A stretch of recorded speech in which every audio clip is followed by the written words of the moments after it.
وفاقی وزیر منصوبہ بندی احسن اقبال راولپنڈی میں ویمن یونیورسٹی سے خطاب کر رہے ہیں. آئیے آپ کو براہ راست لیے چلیں. مختلف جامعات میں ہماری بچیوں کو آگہی دی کہ وہ کس طرح وائلنس کے خلاف تحفظ حاصل کر سکتے. آج پوری دنیا کے اندر یہ قاعدہ تسلیم کیا جا چکا ہے کہ کوئی بھی ملک ترقی کے میدان میں اس وقت تک آگے نہیں بڑھ سکتا جب تک کہ وہ اپنی خواتین کو بھی ترقی کے عمل میں برابر کے مواقع نہ دے. آج کل دنیا میں جتنے بھی ممالک ترقی یافتہ کہلاتے ہیں یا وہ ترقی پذیر ممالک جنہوں نے تیزی کے ساتھ ترقی کی ہے، انہوں نے اپنے ملک کی خواتین کو ترقی کے عمل میں شرکت کے لیے بھرپور مواقع فراہم کیے ہیں. ہمارے سامنے حال ہی میں چین اور بنگلہ دیش کی مثال موجود ہے.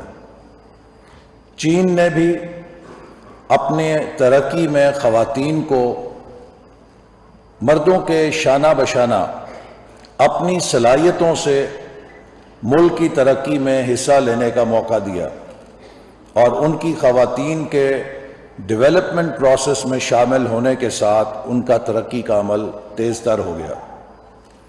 بنگلہ دیش پاکستان کے بطن سے پیدا ہوا اور بنگلہ دیش نے بھی اپنے ملک کی خواتین کو تعلیم اور معاشی شعبے میں ترقی کے مواقع دیے، جس سے ان کی ایکسپورٹ پرفارمنس میں قابل قدر اضافہ ہوا اور بنگلہ دیش نے بھی ترقی کا سفر تیزی کے ساتھ طے کیا.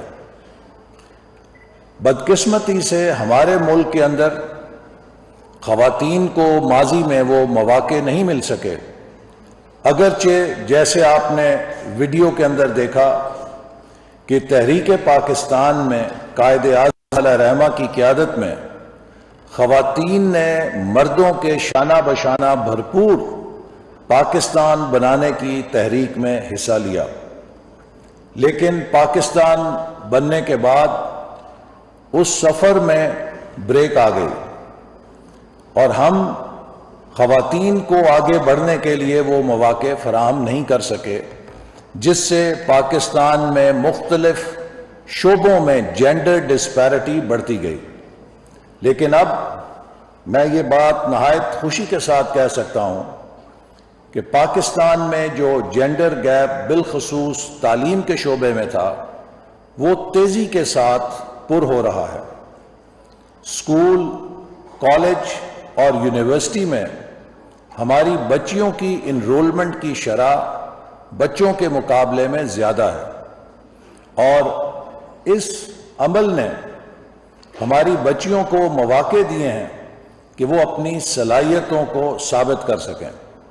آج میڈیکل کالجز کے اندر جہاں میرٹ پہ داخلہ ہوتا ہے تقریباً 70% فیمیل سٹوڈنٹس پائی جاتی ہیں. اسی طرح پاکستان کی سول سروسز میں جہاں مقابلے کا امتحان ہوتا ہے اس میں بھی جو ہماری موسٹ کمپیٹیٹیو سروسز ہیں، جس میں سول سروس میں ایڈمنسٹریٹو سروس ہے، پولیس سروس ہے، اس میں بھی تقریباً آدھے کے قریب خواتین بچیاں اب مقابلے کے امتحان کے ذریعے اس میں شامل ہو رہی ہیں. اسی طرح جو یونیورسٹیز کو ایجوکیشن ہے، میرے اپنے ضلع کے اندر یونیورسٹی آف نارووال میں 5000 سٹوڈنٹس میں 4000 سٹوڈنٹس لڑکیاں ہیں اور وہ وہاں پر لڑکوں کے مقابلے میں زیادہ بہتر نمبر حاصل کر رہی ہیں اور آگے بڑھ رہی ہیں. اور میں اکثر لڑکوں کو یہ سوال کرتا ہوں کہ جو اس وقت بچیوں کی کارکردگی ہے اسے دیکھ کر مجھے ایک خطرہ پیدا ہوتا نظر آ رہا ہے، کیونکہ جب ہم چھوٹے تھے تو خواتین کی اکثریت کا جو پیشہ لکھا جاتا تھا وہ ہاؤس وائف لکھا جاتا تھا. تو میں لڑکوں کو کہتا ہوں مجھے ڈر ہے کہ 10-20 سال کے بعد یہ نہ ہو کہ لڑکے جو ہیں اپنا پیشہ ہاؤس ہسبینڈ لکھنے پہ مجبور ہو جائیں. سو لہٰذا ہماری بچیوں کے اندر جو صلاحیت ہے اسے قومی ترقی میں شامل اسی وقت کیا جا سکتا ہے جب انہیں مکمل تحفظ حاصل ہو.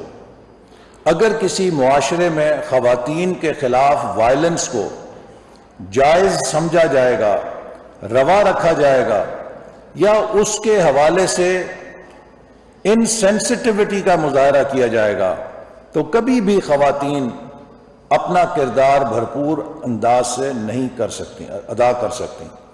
اسی لیے ہم نے ministry of planning and development میں پہلی دفعہ جینڈر یونٹ قائم کیا ہے، جس کا مقصد ہے کہ پاکستان کے ہر ترقی کے منصوبے میں خواتین کے لیے مواقعوں کو پیش نظر رکھا جائے اور خواتین کی ترقی کو قومی ترقی کا ایک اہم پیمانہ یا کرائیٹیریا ہر منصوبے کے اندر میں شامل کیا جائے.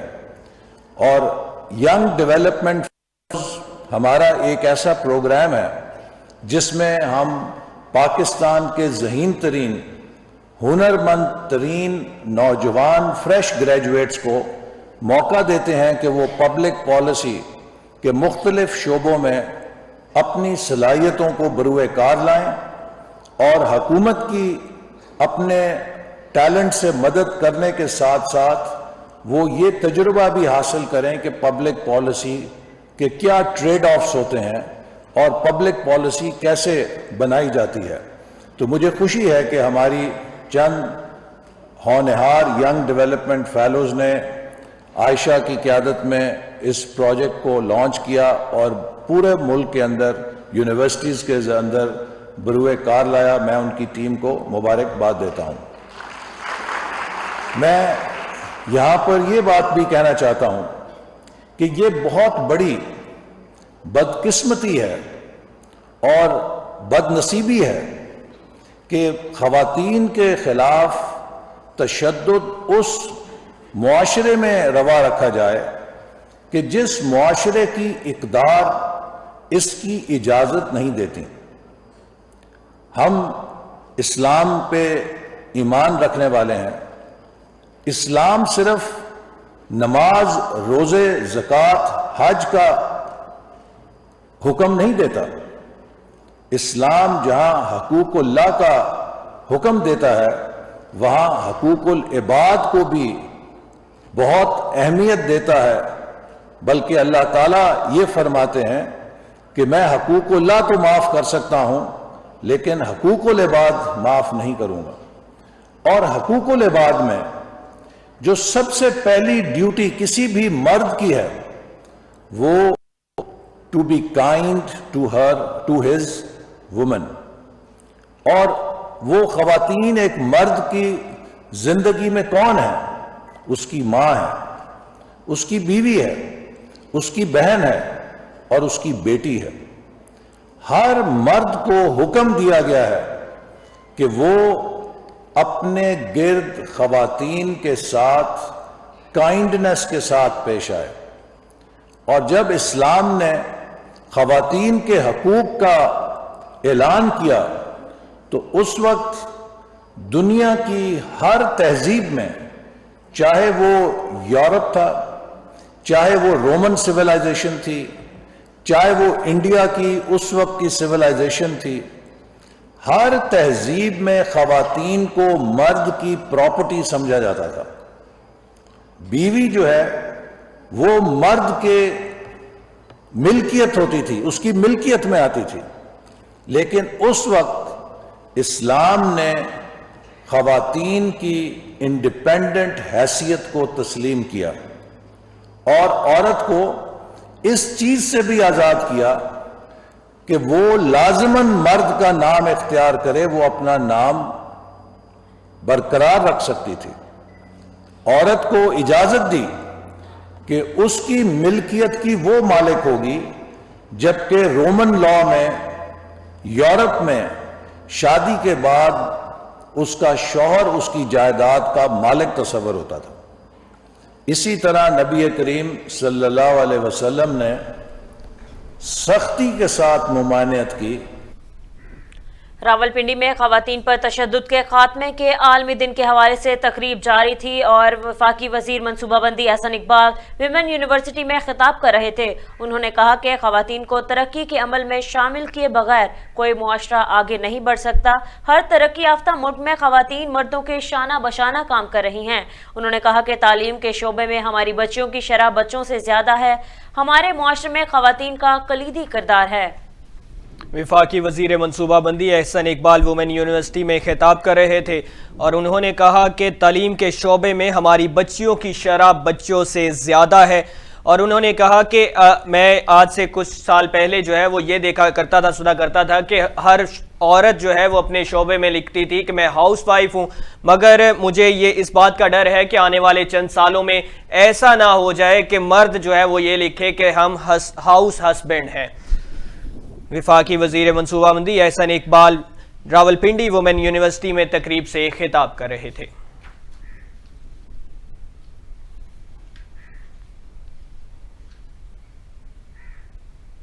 نیوز اسٹوڈیو سے فی الوقت اتنا ہی۔ مزید خبروں اور اپڈیٹس کے لیے دیکھتے رہیے وائس نیوز۔